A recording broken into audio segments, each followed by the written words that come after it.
संघ के 100 वर्ष पूरे हो गए हैं। पूरे देश में स्वयंसेवक घर घर जाएंगे इस वर्ष, और 5 विषयों पे इस वर्ष संघ कार्य कर रहा है। इसको पंच परिवर्तन कहते हैं।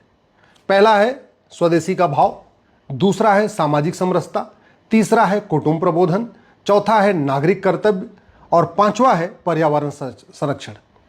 इन 5 विषयों को संघ ने अपने 100 वर्ष पूरे होने के उपलक्ष्य में इसको लिया है और इसको पंच परिवर्तन कहते हैं। मैं काफी दिन से सोच रहा था कि भारत में सामाजिक समरसता क्यों टूटी हुई है।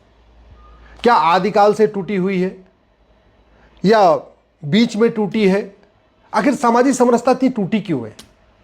जब मैं सामाजिक समरसता टूटने के वाई एनालिसिस करता हूं, इसकी रूट का एनालिसिस करता हूं, तो मुझे समझ में आता है 80% सामाजिक समरसता टूटने का मूल कारण है करप्शन, पॉपुलेशन एक्सप्लोजन और घटिया कानून।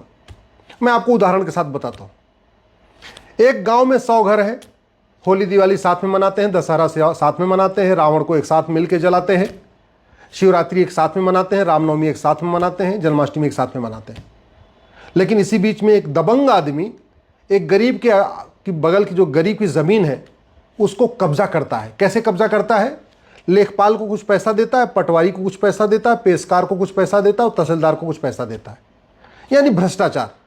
पैसा खिलाता है, घूस देता है, और घूस दे के लेखपाल, पटवारी, पेशकार, तहसीलदार को एक गरीब की जमीन, उसका खेत या उसके बगल में आबादी की जमीन या ग्राम समाज की जमीन अपने नाम करा लेता है।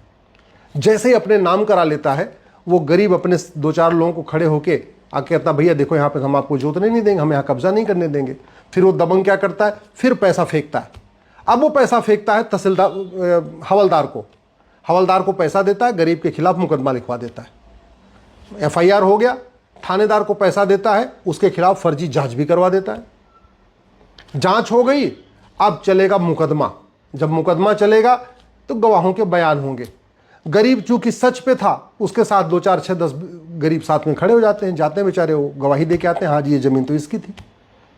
दबंग के पास पैसा है तो वो 10-10 हज़ार रुपये में गवाह खरीद लेता है, और खरीद के वो भी फर्जी गवाही करा देता है।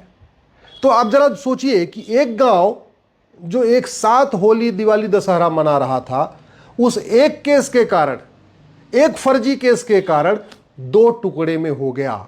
अब मुकदमा 20 साल डिस्ट्रिक्ट कोर्ट में चलेगा, 20 साल हाई कोर्ट में चलेगा और 10 साल सुप्रीम कोर्ट में चलेगा, यानी 50 साल तक चलेगा। अब 50 साल तक ये गांव 2 फाड़ हो गया।